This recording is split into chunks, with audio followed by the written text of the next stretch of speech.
घने और शांत जंगल के बीच भगवान हनुमान जी एक वृक्ष के नीचे पद्मासन में बैठे थे। आंखें बंद थीं, मन ध्यान में लीन था।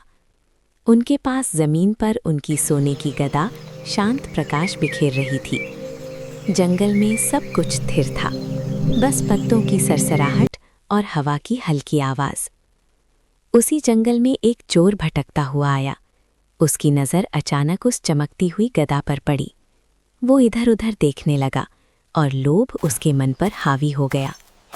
चुपके से उसने गदा उठाई और जंगल के रास्ते भागने लगा। हनुमान जी अब भी ध्यान में थे।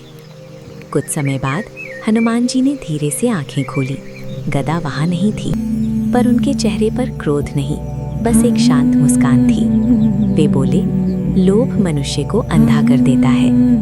हनुमान जी उठे और जंगल के रास्तों पर चल पड़े। दूर उन्हें दिखा, चोर नदी पार करने की कोशिश कर रहा था।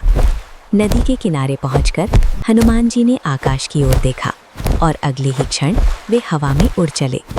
नदी के उस पार थका हुआ चोर जैसे ही रुका, पीछे से एक गंभीर और करुण स्वर गूंजा, रुको पुत्र। चोर कांप उठा, उसके हाथ से गदा गिर पड़ी।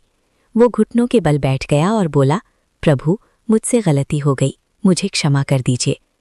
हनुमान जी ने गदा उठाई और शांत स्वर में कहा, सजा से नहीं, समझ से इंसान बदलता है। उन्होंने चोर को सच्चाई और ईमानदारी का मार्ग दिखाया। चोर की आंखों में पश्चाताप के आंसू थे।